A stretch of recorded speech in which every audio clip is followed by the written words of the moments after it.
नमस्कार दोस्तों, welcome back to my channel.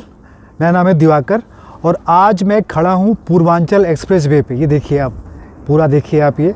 और मेरे साथ है मेरी इग्निस और मैं इस रोड पे जा रहा था अपने घर, तो मैं सोचा कि मैं एक छोटा सा वीडियो बनाता हूँ और आप लोगों को बताता हूँ इस रोड के बारे में और इसकी क्या खास बातें हैं, इसमें क्या क्या चीज़ें हैं। साथ साथ मैं इग्निस बारे में कुछ बात करूँगा, तो आप इस वीडियो को पूरा देखिएगा।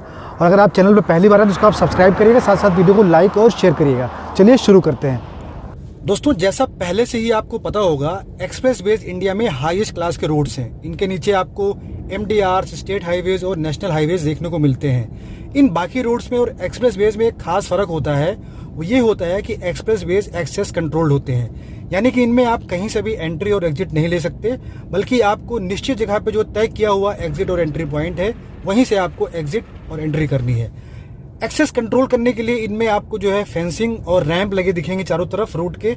और ये हाईवेज अक्सर 8 लेन या फिर 6 लेन के हैं इंडिया में।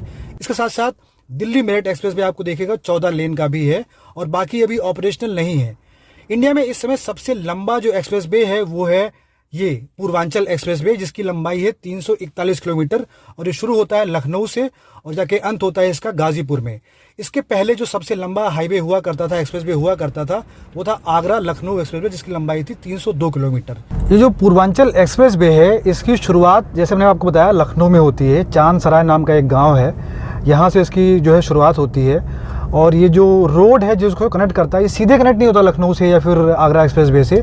इसके लिए आपको जो है इससे उतर के आपको जाना पड़ेगा लखनऊ सुल्तानपुर जो हाईवे है NH 731, उसको पकड़ना पड़ेगा।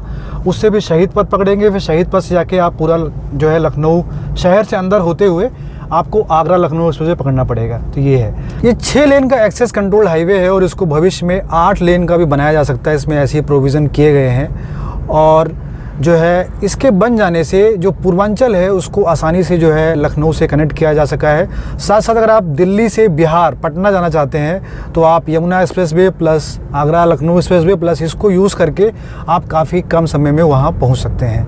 और इसकी जो शुरुआत हुई थी बनने की, वो हुई थी 2018 में और ये जो कंप्लीट हुआ है अभी नवंबर में जो है इसका उद्घाटन हुआ था मोदी जी के द्वारा, मेरे ख्याल से 16 नवंबर को।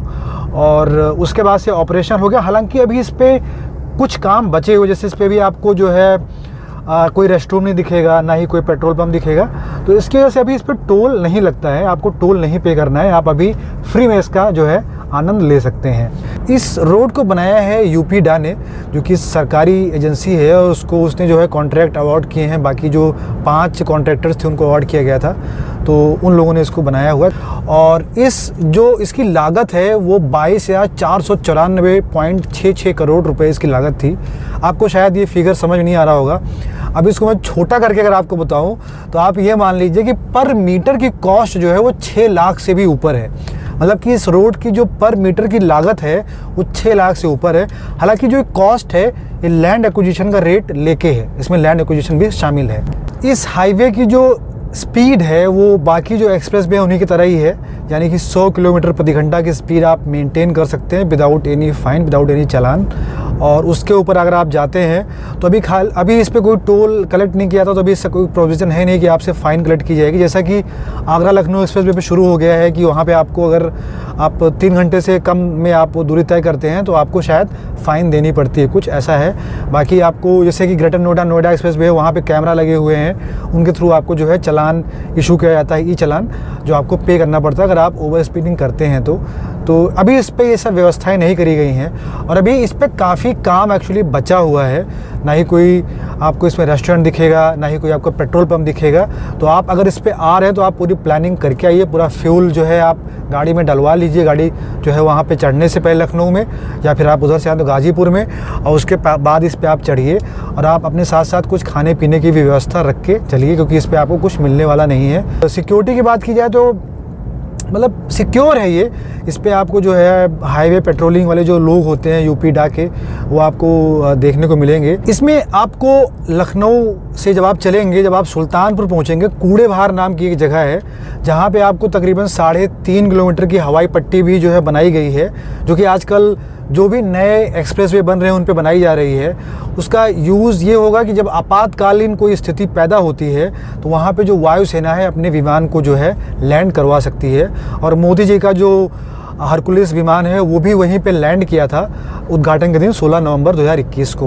तो वो आपको मिलेगा सुल्तानपुर ज़िले के कूड़े बहार के पास। मैं उतरूँगा हलियापुर में, और हलियापुर भी एक इसका अहम जो है पॉइंट है, क्योंकि वहाँ पे आपको बहुत बड़ा सा सर्किल दिखेगा, एक बहुत बड़ा सा जंक्शन दिखेगा। वहाँ से आप उतर के अगर आप अयोध्या जाना चाहते हैं तो आप वहाँ उतर के सीधे फिर जो है आप फैज़ाबाद यानी कि अयोध्या रायबरेली जो है रोड उसको पकड़ सकते हैं, जो कि अभी 4 लेन बन रहा है, और उससे आप जो है आसानी से 40-45 मिनट में अयोध्या पहुंच सकते हैं। करीब वहां से 45 किलोमीटर की दूरी है अयोध्या की, हलियापुर, जो वहां पे जहां पे मैं उतरूंगा मैं आपको दिखाऊंगा वहां पे भी।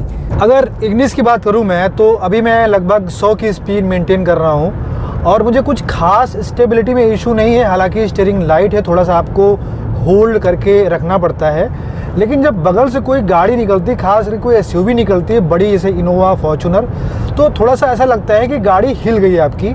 बस एक छोटी सी प्रॉब्लम है, लेकिन मैंने आपको पहले ही बताया हुआ है 100 किलोमीटर प्रति घंटे की स्पीड से अगर आप ऊपर जाएंगे तो आपको थोड़ा सा अनस्टेबल गाड़ी लगने वाली है, इससे भी ज़्यादा।